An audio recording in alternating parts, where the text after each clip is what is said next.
வணக்கங்க. என் பேர் ஸ்ரீதேவி. நான் கணபதி சிக்ஸ்ல ஒர்க் பண்ணிட்டு இருக்கும்போது, லோன் வேணும்னு சொல்லி ஒரு செல்வகுமார்ங்கிறவர்ட்ட புரோக்கர் ஒருத்தர் கூட்டிட்டு போயிட்டுருந்தாரு. அவர் பார்த்தீங்கன்னா, லோன் வாங்கி தரேன்னு சொல்லி எனக்கு ஃபோர்ஜரி பண்ணி என்னோட டாக்குமெண்ட் வந்து பேரே மாத்திட்டாங்க. மாத்துனது எனக்கு தெரியாது. பேங்க்லேருந்து வந்து ஜப்தின்னு வரும்போது தான் எனக்கு தெரிய வந்தது. என் பேர்லேருந்து வேற ஒருத்தவங்க பேருக்கு மாத்தி, மறுபடியும் அவங்க பேர்லேருந்து இன்னொருத்தவங்க பேருக்கு மாத்தியிருக்காங்க. அது என்கிட்ட செல்வகுமார் சொல்லவும் இல்ல. நான் இது பேங்க்லேருந்து வந்ததுக்கப்புறம் செல்வகுமார் வீட்டுக்கு போய் நான் டைரக்ட்டாவே அவர்ட்ட கேட்டேன். கேட்டதுக்கு, "ஒண்ணும் இல்லம்மா, நான் உனக்கு இந்த 1 வருஷத்துல உனக்கு திருப்பி தந்துர்றேன். நான் உனக்கு வந்து ரூ. 6,00,000 எனக்கு இப்பவே உடனே குடுத்தீன்னா, நான் ஒரு 2 மந்த்ஸ்ல உனக்கு திருப்பி தரேன்னாரு. வீட்ல கன்சல்ட் பண்ணி தான் நான் சொல்ல முடியும்னு நான் சொன்னேன். வீட்ல வந்து கேட்டதுக்கு, நீங்க பேப்பர் குடுத்ததுக்கு நீங்க ஏமாத்துறதும் இல்லாம, இப்ப நீங்க மறுபடியும் ரூ. 6,00,000 கேட்குறான்னு சொல்லி குடுத்தீங்கன்னா, மறுபடியும் அந்த டாக்குமெண்ட் தரல, ரூ. 6,00,000 தரலைன்னா மறுபடியும் நீங்க தெருவுல தான் நிக்கணும்.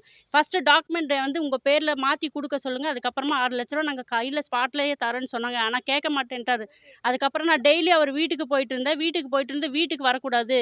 வக்கீல் இது மாரி பார்த்துட்டு இருப்பாரு. வக்கீல் வந்து பார்த்தாருன்னா, கேஸ் இன்னும் ஸ்ட்ராங் ஆயிரும். அதனால நீங்க வீட்டுக்கெல்லாம் வர வேணாம்.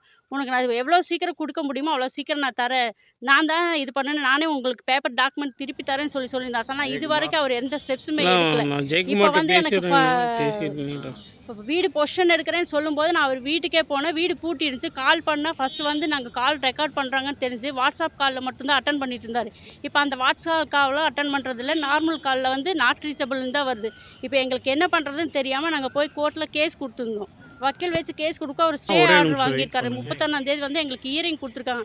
ஆனா அதுக்கு முன்னாடி வந்து பேங்க்லேருந்து வந்து எங்கள வெளிய அனுப்பிச்சதுக்கு ரொம்ப ஃபோர்ஸ் பண்ணி எங்கள வெளிய நேத்து அனுப்பிச்சு விட்டாரு. ஆமாங்க. நானும் என் நம்ம புள்ளைகளும் பேட்டி தெருவுல தான் இல்லாம நேத்து அது நைட்டெல்லாம் நின்னுட்டு இருந்தோம். லோகோ இல்லாம நாங்க பேட்டி எடுத்துக்கலாம். நான் வேணா எல்லாத்துக்கும் அந்த குடுத்துக்கலாம். இது ஸ்டே ஆர்டர் வேணா பார்த்துக்கங்க. இதுதான் ஸ்டே ஆர்டர். எங்களுக்கு 31ஆம் தேதி ஹியரிங் குடுத்துருக்காங்க. அதுக்குள்ள அவசரப்பட்டு எங்கள வந்து பேங்க்ல இருந்தும் அந்த ஏஜெண்ட் எடுத்திருக்காங்க. ஏஜெண்ட் வந்து எங்கள வந்து ஃபோர்ஸ் பண்ணி வெளிய அனுப்பிச்சு விட்டாருங்க சார். இப்ப எனக்கு ட்ரெஸ் கூட இல்லாம நேத்து அவசரத்துல எந்த ட்ரெஸ் எடுக்கிறேன்னு தெரியாம எல்லாம் பழைய ட்ரெஸ் கிழிஞ்சு போனதெல்லாம் பேக் பண்ணி வச்சிருந்ததெல்லாம் தான் நான் எடுத்துட்டு போனேன். இப்ப நேத்து நான் ஸ்டேஷனுக்கு போம்போது இதே ட்ரெஸ்ஸ தான் நான் போட்டு போனேன். நைட் வந்து வாஷ் பண்ணி தெரிஞ்சவங்க வீட்ல போய் படுத்து அவங்ககிட்ட வாஷ் பண்ணி காலையில மறுபடியும் இத போட்டுட்டு தான் வந்து நின்றுக்கிறேன். எனக்கு ட்ரெஸ் கூட கிடையாது. நான் வேலைக்கே இதுக்கோசரம் தான் நைட் ஷிஃப்ட் நான் போயிட்டுருக்கேன். இதுவரைக்கும் எனக்கு குடுத்துருக்காங்க. நாளைக்கு தான் லாஸ்ட் டேட். அதுக்குள்ள எனக்கு வந்து ரொம்ப ஃபோர்ஸ் பண்ணி நேத்து வெளிய அனுப்பிச்சு விட்டுட்டாங்க. போயே ஆகணும்னு சொல்லிட்டு. எனக்கு வந்து பேங்க் மேலயும், இந்த ஏஜென்ட் மேலயும் எனக்கு கேஸ் எஃப்ஐஆர் போடணும். அதுக்கு போலீஸ்கார் என்ன ஹெல்ப் பண்ணுவீங்களோ தயவுசெய்து ஹெல்ப் பண்ணுங்க. நானே ஏமாந்து 2 பொட்ட புள்ளைகள வச்சுட்டு நான் நின்னுட்டுருக்கேன். நான் வந்து வேணுன்ட்டு நான் பண்ணல. என்னை ஏமாத்தி பண்ணுனது தான். ரொம்ப நம்பிக்கையா பேசினாரு என்னைய. நீங்க கேட்கலாம், எப்படி நீங்க சைன் போட்டீங்கன்னு? நம்பிக்கையா பேசினாரு என்கிட்ட. ஒரு அண்ணன மாரி நெனச்சுக்கம்மா. உனக்கு நான் வந்து கெடுதல் நான் பண்ண மாட்டேன். நல்லது தான் பண்ணுவேன். உன் புள்ளைய 2 பொட்ட புள்ளைய